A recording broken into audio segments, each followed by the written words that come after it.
franchement, Walid Regragui et toute la sélection marocaine, merci beaucoup. Pourquoi merci? Parce que vous nous avez apporté des sensations, émotions, passions et frissons, vraiment que rarement j'ai vécu. C'est-à-dire que l'épopée de cette équipe a été tout simplement incroyable. Quand on reprend même tout ce qui s'est passé, un Maroc, il y a 3 mois qui change d'entraîneur. Le 31 août, il me semble, hein, si je ne dis pas de bêtises, Walid Regragui est intronisé après qu'ils avaient eu des défaites au mois de juin, notamment une grosse défaite 3-0 contre les États-Unis, qu'il aille chercher les cadres, qu'aujourd'hui, quand tu prends la liste des 26, elle est totalement différente. Je crois qu'il y a 10 ou 12 joueurs différents par rapport au groupe qu'a pris Vaïd pour la CAN.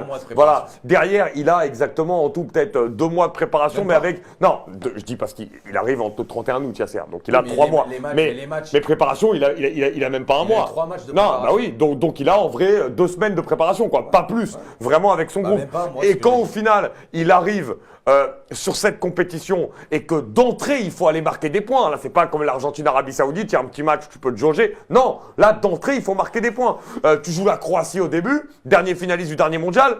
Hop, directement, tu es capable d'aller chercher un match nul en montrant beaucoup de choses, beaucoup de solidarité. Déjà, un état d'esprit.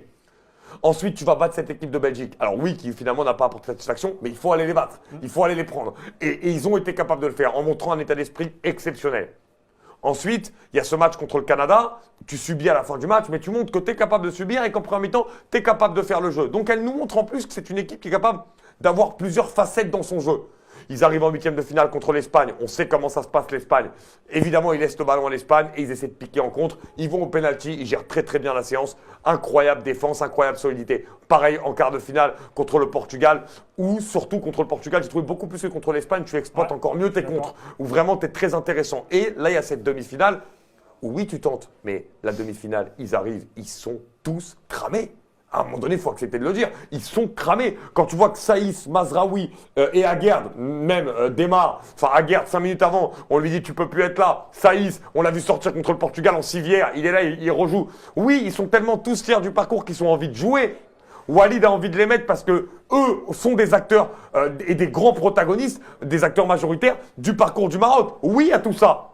Mais au final, quand on regarde, des fois, il y a peut-être aussi la réalité qui te rattrape. Et pour moi, aujourd'hui, la réalité, elle te rattrape malgré le fait que tu aies sorti encore un très gros match et que tu montres encore que tu es allé au-delà de tout ce que tu étais capable de faire, que tu es au-delà de toutes les limites physiques que ton effectif avait.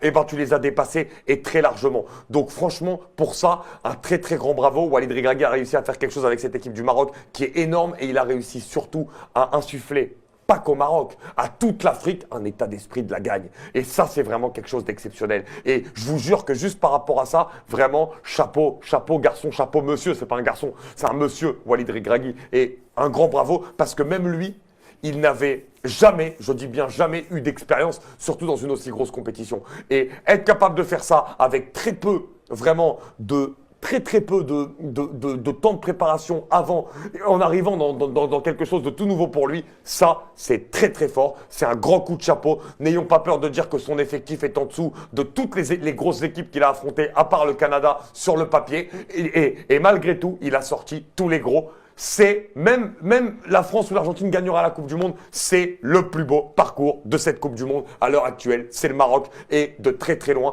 Et franchement, par rapport à tout ce qu'ont donné ces garçons, par rapport à tout ce qu'ils ont été capables d'amener, on a vu des joueurs qu'on pensait jamais voir.